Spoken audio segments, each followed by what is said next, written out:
Tricolores de toda a terra, está no ar o seu Resenha Express, a sua resenha de todos os dias. Eu sou o Quintelli e você está no canal Resenha Tricolor 1902, o canal que não quer ser a sua voz, mas que quer dar voz a você do seu tricolor. Fica aí, está começando o seu Resenha Express, pré-jogo, hoje é dia de Flusão.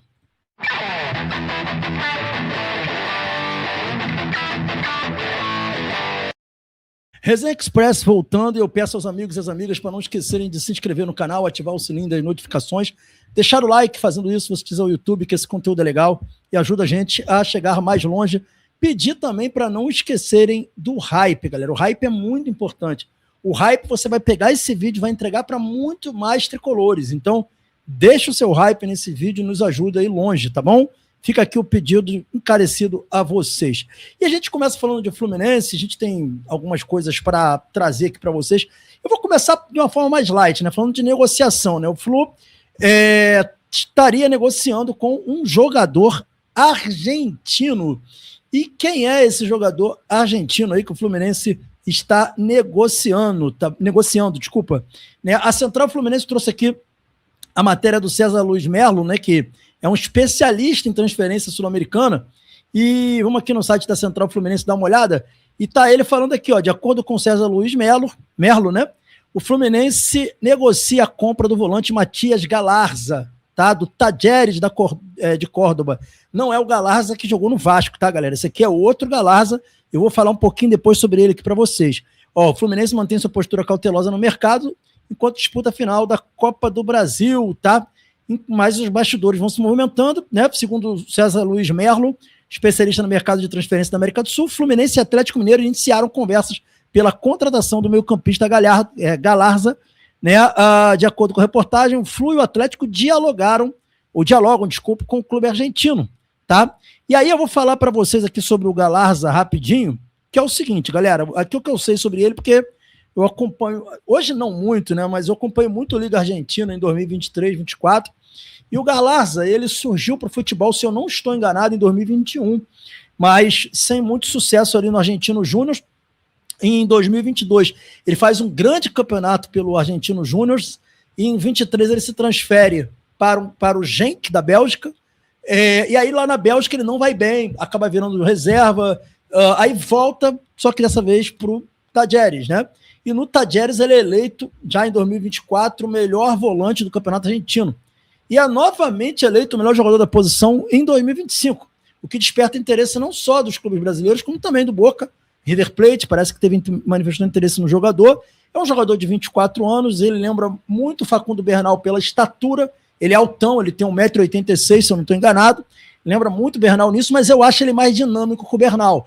É um jogador de mais movimentação, é um jogador que ele tem passes mais curtos, embora goste de fazer um lançamento, isso também me lembra um pouco o Bernal, mas ele é um pouco mais dinâmico que o Bernal. O Bernal é um jogador mais de cadência, ele é um jogador mais dinâmico, entende? Então, assim, eu acho que o momento dele, as características dele é um pouco melhor do que as características do Bernal, embora a contratação do Bernal, à época, eu aprovei, fui favorável, porque era realmente um investimento a ser feito. Pode não estar dando certo hoje, mas era um investimento a ser feito. Então, é isso. O Galarza é um bom jogador, inegavelmente, não é à toa que o Atlético e o Fluminense estão atrás dele, mas vamos ver como é que vai ser, né? Se ele realmente vai ser contratado, como é que está a negociação. O César Luiz Merlo não entrou em detalhe de como anda o caminho da negociação, mas que o Fluminense tem interesse no atleta, beleza, galera? Então, informação para vocês aí, tá? Galera, uma outra informação também, o Jornal O Dia trouxe aqui, né, que uma fala do Lúcio Acosta, um tanto quanto curiosa, né? Destaque do Fluminense, Lúcio Acosta afirma que o tricolor o deixou triste em 2023. Sou torcedor do Boca. Argentino tem essas coisas, galera. Eles torcem mesmo, e eles não escondem os times que eles torcem, né? Tá aqui, ó, um dos destaques do Fluminense na atual temporada, o Lúcio Acosta, de 31 anos, viveu um momento de tristeza. No dia 4 de novembro de 23, o torcedor do Boca argentino afirmou que o título da Libertadores pelo tricolor o marcou. Agora ele espera viver momentos felizes como profissional do clube carioca. Ele tá falando aqui, ó, sou um torcedor do Boca e em 2023 sofri com o Fluminense. Porém, agora estou deste lado e espero ter muitas alegrias aqui. Foi uma entrevista que ele concedeu à TNT Esporte. curioso, né? O cara falar assim, os argentinos, eles são muito espontâneos, cara. E eles torcem realmente por um clube, e eles não jogam em rival, eles são muito tementes a esses clubes, tá?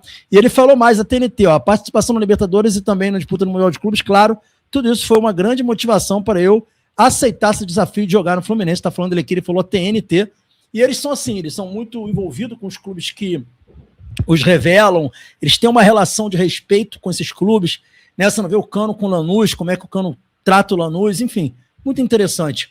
Galera, não tem aqueles momentos que as coisas começam a dar tão errado que você acha que não vai ter jeito, né?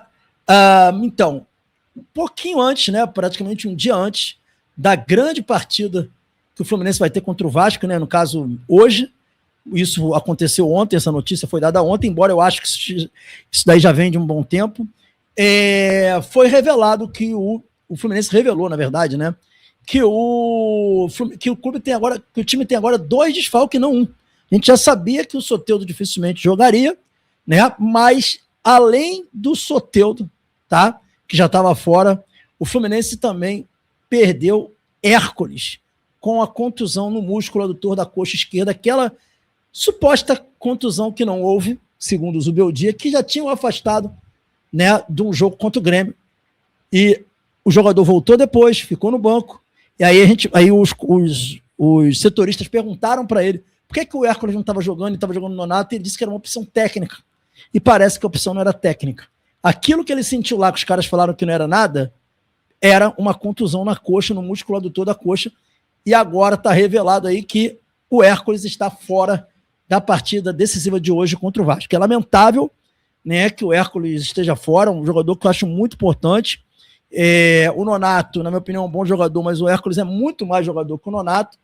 E, enfim, é isso, faz parte. Mas se por um lado a gente perdeu 2 jogadores, muito provável que a gente esteja ganhando mais um para essa decisão. E esse um é Germancano, que treinou pelo 2º dia consecutivo, né? Treinou no sábado também com bola, e tudo indica será relacionado para a partida contra o Vasco. A informação que eu tive de bastidor é que o jogador está indo para o sacrifício. Ele tomou infiltração no joelho para estar nessa partida contra o Vasco.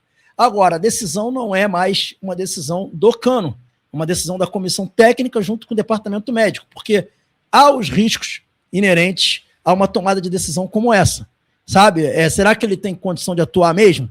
Será que não pode acontecer alguma coisa e ele ter que ser substituído? E aí não tem mais como substituir? Tem toda uma questão por trás disso, mas de fato ele treinou pelo 2º dia consecutivo e é muito provável que seja relacionado para a partida de hoje. A gente vai ter que aguardar para ver o que vai acontecer, mas é uma decisão difícil de ser tomada e que vai ter que ser em comum acordo. Pelo Cano, ele vai para campo, tanto é que ele está querendo, né, está disposto a jogar, mas passa pela comissão técnica, passa pelos médicos, que vão ter que decidir o que será feito, tá bom?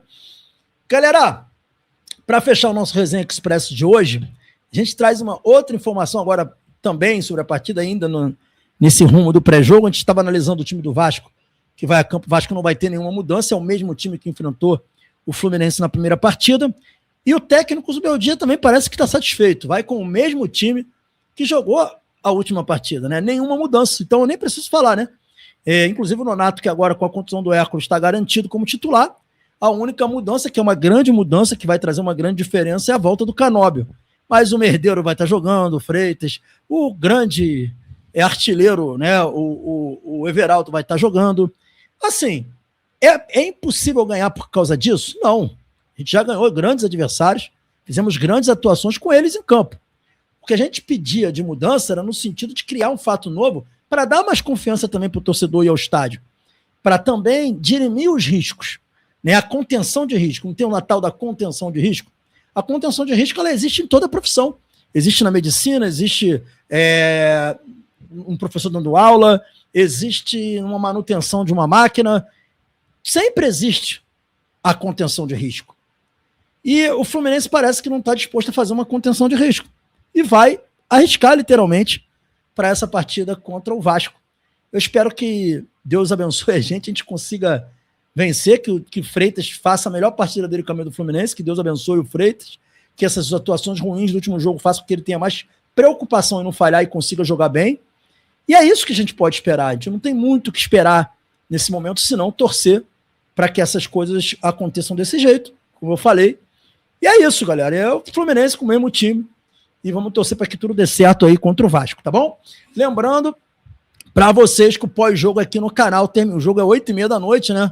O jogo é às 8h30 da noite, logo após o jogo, a gente estará ao vivo às 10h30 da noite aí, ó, para vocês poderem ver, fazendo o pós-jogo mais inclusivo das mídias independentes do Fluminense. Aqui sua voz é lida, repercutida, você é muito importante para nós, então aguardaremos vocês hoje às 10h30 da noite aqui no canal Fluminense e Vasco, quem sabe com a classificação do Flusão, vamos torcer muito para que aconteça isso, uma grande vitória e a classificação do Fluminense, tá? E eu, para dizer que minhas críticas são pessoais, eu não tenho crítica pessoal ao jogador, ó, meu placar vai ser 3-0 Flusão, com gols de Freitas e 2 do Everaldo.